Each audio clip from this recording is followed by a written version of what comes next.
This massive Bernhardt buffet is part of a dining set worth thousands of dollars, and I'm about to paint it. A client of mine has had this furniture for over 15 years, and after a major home remodel, she's ready for a new look without breaking the bank. Before you freak out about me painting over this beautiful wood, I promise you no furniture was harmed in the making of this video. This is actually one of two pieces that I'm going to be working on. She's going to have this and a dining table painted black, and I think we're going with a satin finish with it.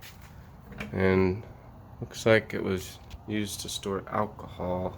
There's some dog chewing marks and stuff down here. I'll just fill it out with wood filler. And it does have a marble top, but that's nothing that I'm gonna have to deal with. They already took it off. The first thing I'm gonna do is remove the hardware and remove the doors and the drawers so that it's lighter and I can get it up on something. This thing is very heavy.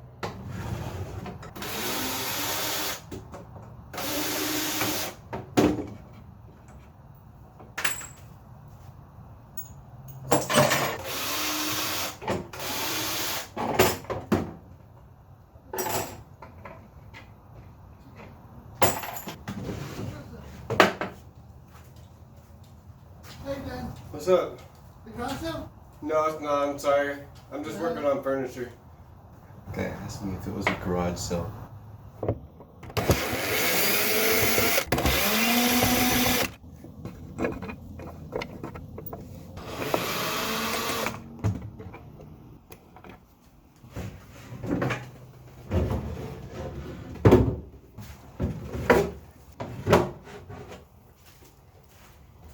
Okay, I've got the drawers taken care of. I just need to take the hardware off of the doors and take the doors off.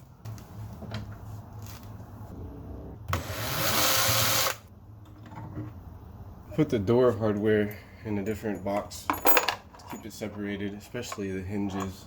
For these nails here that are holding this on the top and bottom, I'm usually able to get them out with a screwdriver. Bring them out a little bit. And some needle nose pliers. Because you don't want to bend these and you don't want to lose them.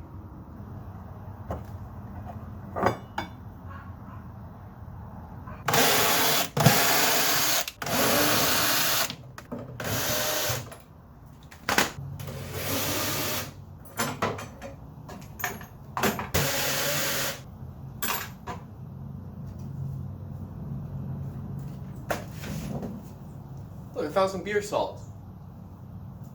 They might want it back.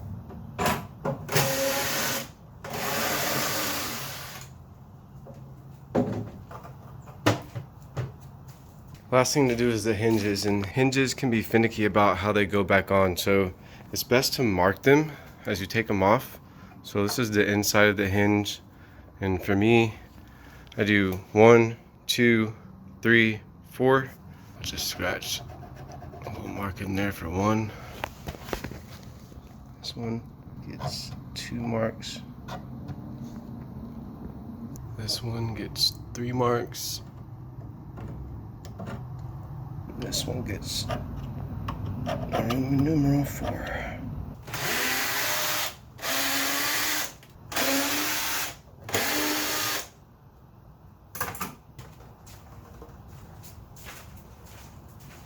These need to come out on each side. They have screws in the bottom. It'd be easier for me to paint this cabinet without this in here. So I'll take that out too while I'm at it.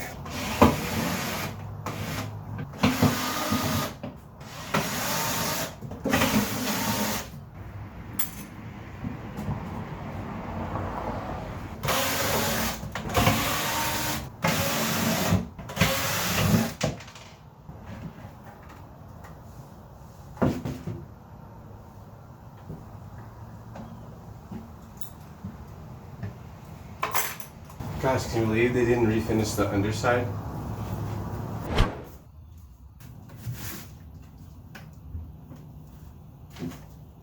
All of this dust and stuff that's collected at the bottom and any other grime that we can't see needs to come off before I paint it so it doesn't interfere with the paint's finish. To clean it, I'm going to be using this trisodium phosphate. This is a powdered form that you mix with water. Put some warm water in here. Let's just add a couple tablespoons. Give it a good stir. I'll just dunk a rag in the TSP water here, wring it out, and give this thing a wipe down.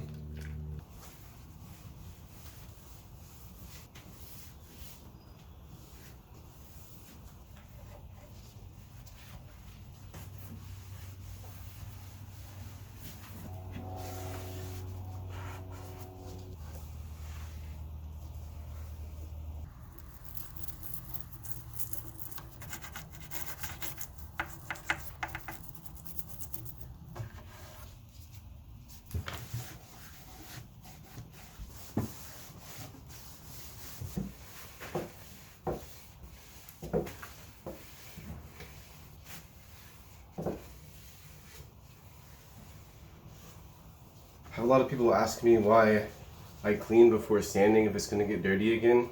The answer is because all of this will just come off on your sandpaper and gum it up and make your sanding more difficult. Not always, but enough to make me want to clean everything first before sanding and then clean again. Before I sand the whole piece, I'm going to sand this little piece here and just get it evened out so I can apply some wood filler.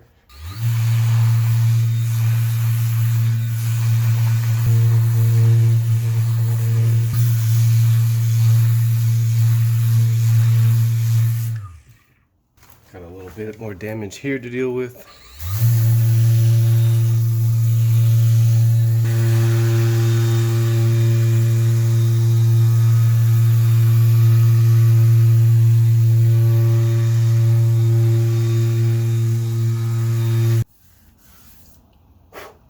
These dark areas here is where the finish isn't sanded back because there's dents. So that's where I'm going to put wood filler. To make those minor repairs, I'm going to use this Minwax wood filler. I'm just going to be putting it on in thin layers so it should dry within like 30 minutes to an hour.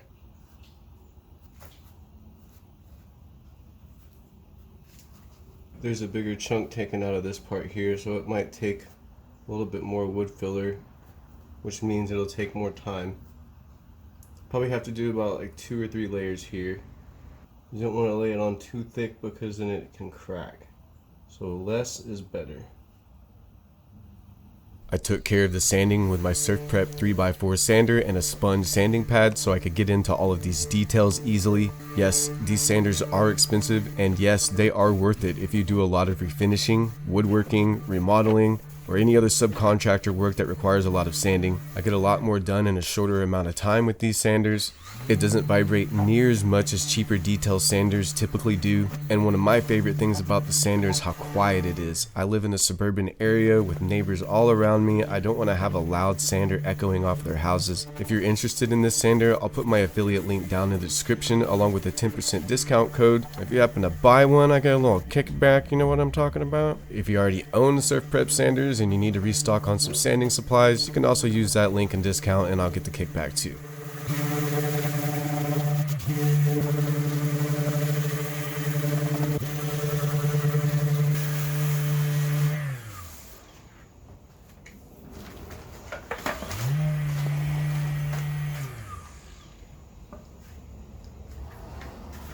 This drawer had a scratch in the finish that I somehow didn't notice until this point, so I applied some wood filler to it and moved on while I let it dry so I could come back to it later. In the meantime, I used a rag and a paintbrush to clean all the dust off of the project. I'll typically use a dry rag or a brush to knock off the majority of the dust first, and then come back with a damp rag and wipe the rest of it off so it doesn't gunk up on the rag as I'm cleaning it and just smear around. When I went to check on the scratch in the drawer, I realized it would be easier if I just used a sander to feather this scratch out instead of adding more wood filler and waiting on it to dry. So I did that, knocked it out, and moved on.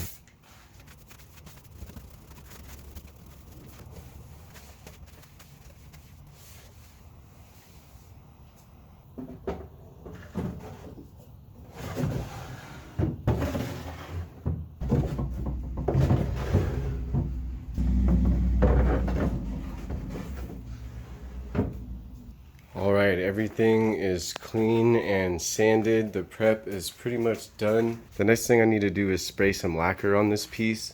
It's gonna do two things. First, it's gonna seal in this exposed wood so there's no bleeds whenever I apply my water-based paint. Any areas that are over sanded like this have a chance of bleeding. It usually doesn't happen with black paint, but it's better to be safe than sorry. The second thing it's going to do is create a layer between the wood and the paint I'm about to apply. I know not everyone's going to agree with this wood grain being painted black. In the future, when someone decides to strip this, the paint I'm applying won't be directly in the wood grain. So it'll essentially make it easier for someone in the future to restore it to its original beauty.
Paint I'm going to be spraying is Valspar's Signature.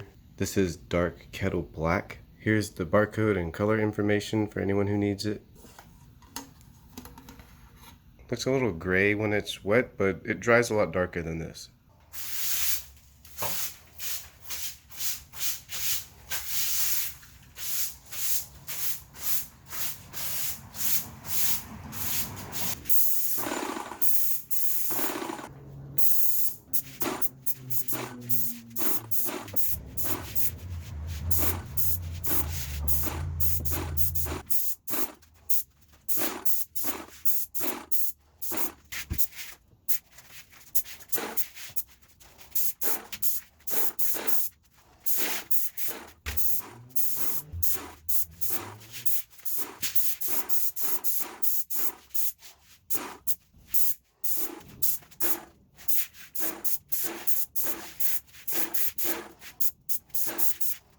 It's way darker in person.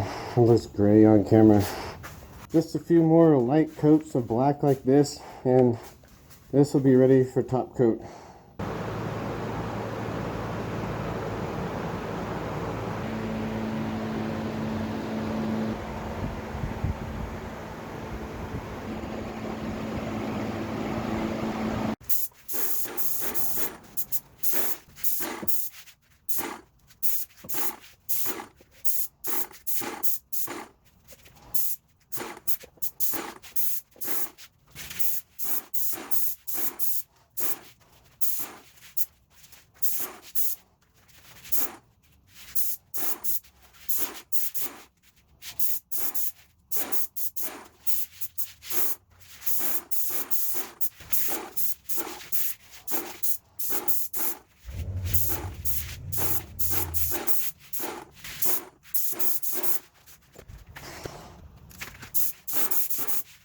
Alright, it's the second coat. Just gonna let it dry.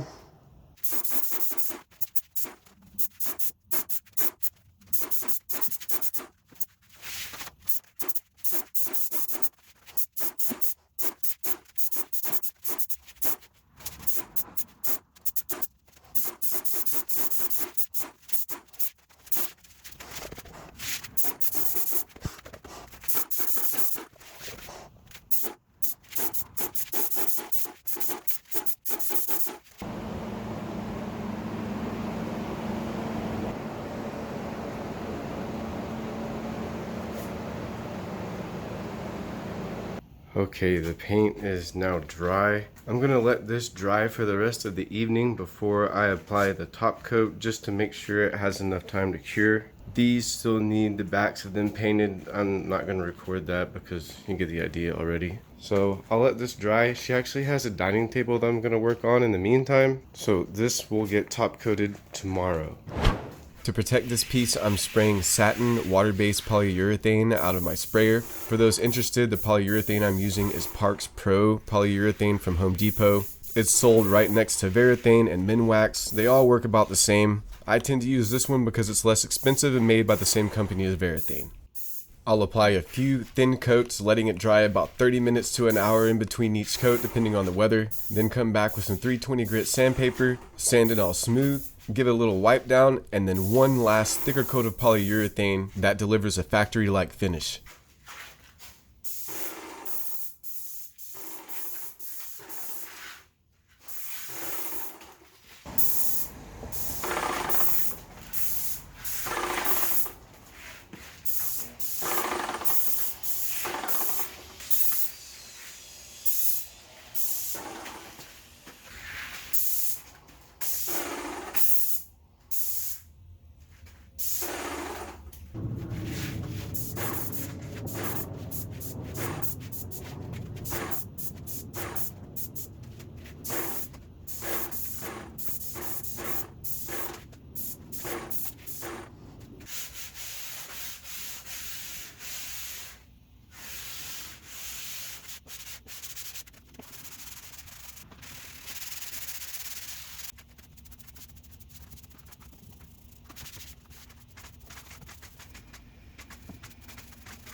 Okay, this should be the last coat.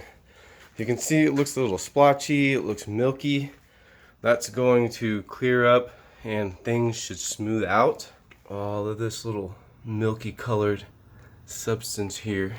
But I think that'll be it on this one. I set the buffet aside for a while I finished working on the client's table. The day that it was going to be picked up and taken to the client's house, I decided to do a little impromptu live stream, putting the piece back together and being social with some of my viewers. If you've never seen one of my live streams, I hope you can make it sometime. We have a lot of fun being social with each other. People ask me questions, I learn from people in chat. Chat causes me to spill paint on my keyboard.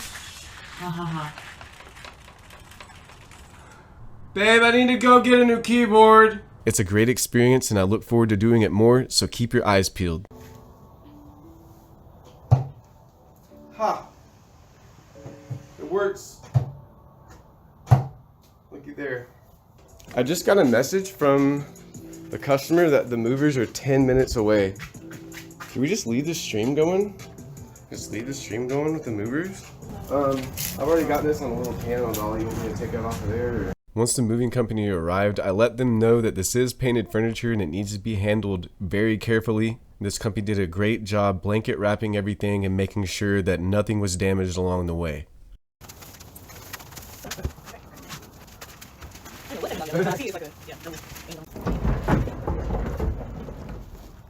Once we arrived at the client's house, it was the moment of truth. It's always nerve-wracking leaving your furniture in the hands of someone else, but again, they did a great job. If you're in the Dallas-Fort Worth area and you need movers, I highly recommend this company. Not a sponsor, I just like them. And now the moment you've been waiting for, the final reveal. The main part of my client's remodel was the old dark wood floors that came out, and she didn't want to have this furniture dark anymore. I think with these light floors and this black satin finish that isn't too black, everything looks perfect. What do you think? Let me know down in the comments below. While you're at it, don't forget to subscribe if you haven't already subscribed to my channel, hit the bell for notifications, and make sure you tell your friends and family about my channel so I can get more views. Thanks for watching, I appreciate your time, and I'll see y'all again soon.